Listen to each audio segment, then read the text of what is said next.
Maintenant, je prends le départ pour le village et Papa Rémi doit être déjà là-bas à m'attendre.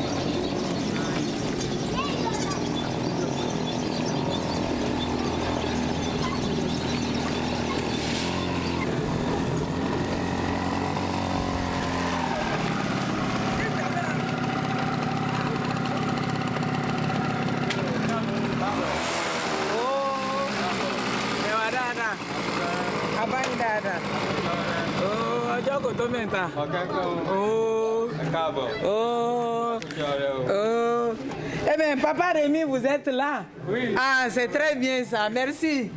Merci de me devancer.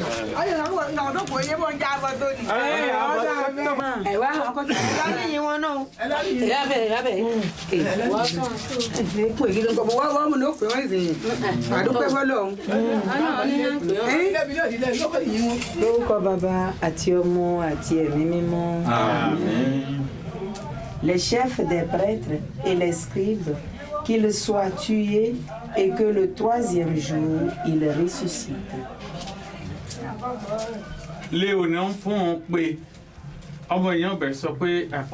Papa Rémi, un catéchiste aveugle qui traduit toutes les homélies.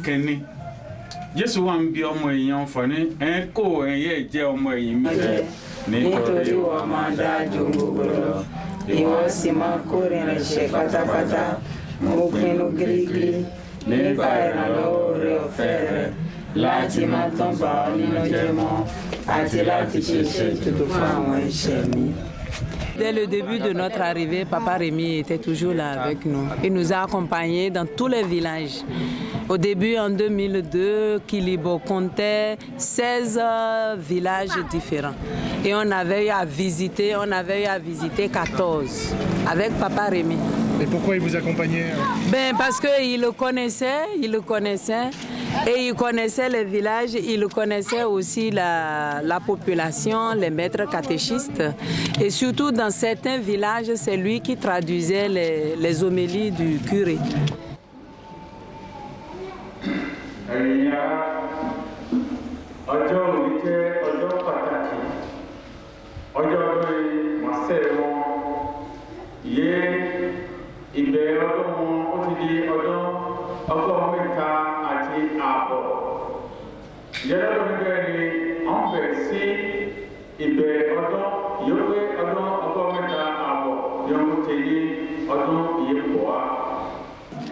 Et dans l'après-midi, quand on parlait, c'est lui qui était là pour expliquer à la population. Les sœurs ont dit ça. Et on était très assurés quand Papa Rémi était là. Parce que sans la présence des sœurs, le curé était tout seul. Et avec 14 villages, il ne peut pas assurer ça. Donc il y a certains villages qui pouvaient rester 1 mois, 2 mois, même 3 mois sans célébration eucharistique. Donc avec la présence des sœurs, presque tous les dimanches, là où le curé ne peut pas y aller, la sœur prend la moto, une autre prend la voiture et après la sœur a la possibilité, a la permission de donner l'Eucharistie aux chrétiens.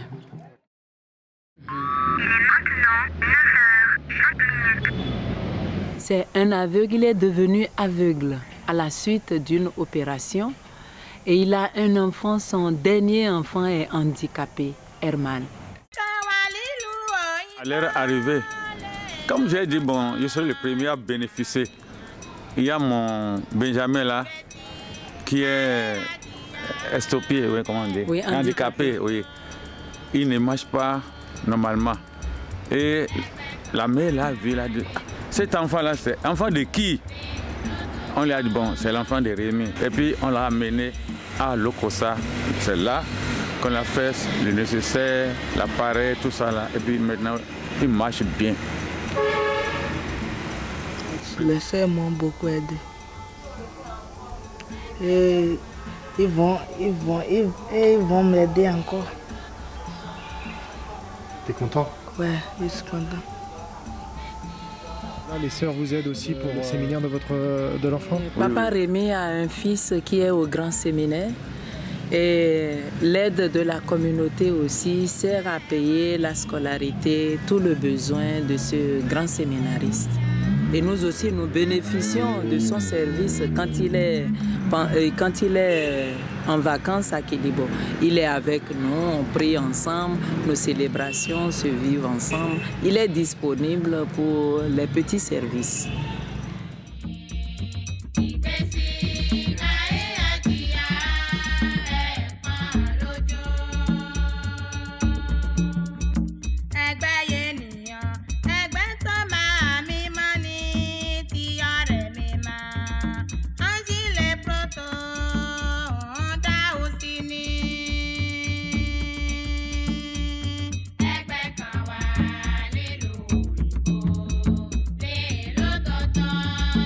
Papa Rémi prie beaucoup, comme il ne voit pas, donc toute sa journée se passe dans la prière. Et quand les sœurs de Saint Thomas de Villeneuve veulent voyager, s'il est au courant, il prie toute la nuit pour que tout se passe bien. Je peux dire oui. J'ai commencé par prier maintenant depuis 1956. Là, je connais l'église, je prie depuis là. Mais un peu là, ça augmente. Oui, Papa Rémi vient de dire qu'il a prié longtemps, depuis 1954, qu'il priait pour que les sœurs arrivent à Kélibo. Une communauté religieuse, il ne faisait pas de différence entre les congrégations, pourvu que ce soit des sœurs qu'ils vont vivre avec la communauté chrétienne, avec toute la population de Kélibo.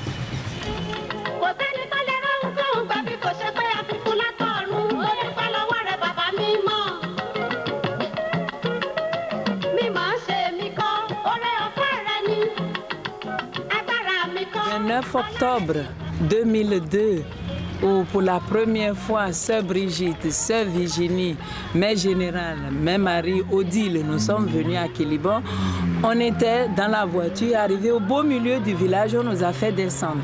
Et là, en signe d'accueil, on a versé de l'eau par terre pour nous dire « Venez dans la paix, rentrez dans la paix ». Et on a marché du milieu du village jusqu'à l'église. On a prié et après la prière, on est parti au presbytère avec toute la foule. Et c'est de là que le curé a remis entre les mains de notre mère générale les clés du presbytère. Ah, c'était une grande fête, toute la journée. La messe était à 10h et après la messe, mais il y avait une foule ici. Des bœufs étaient tués pour que tout le monde puisse manger le jour-là. Une grande fête à Kélibo, du jamais vu.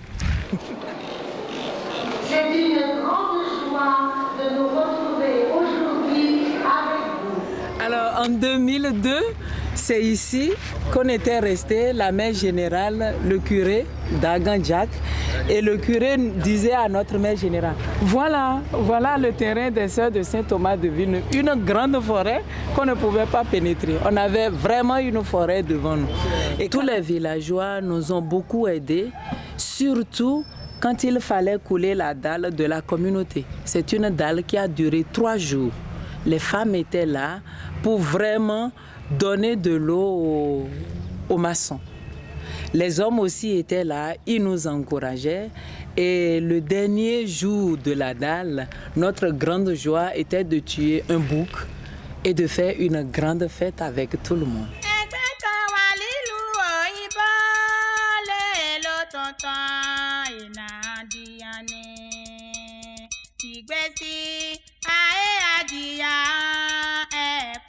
Lójó.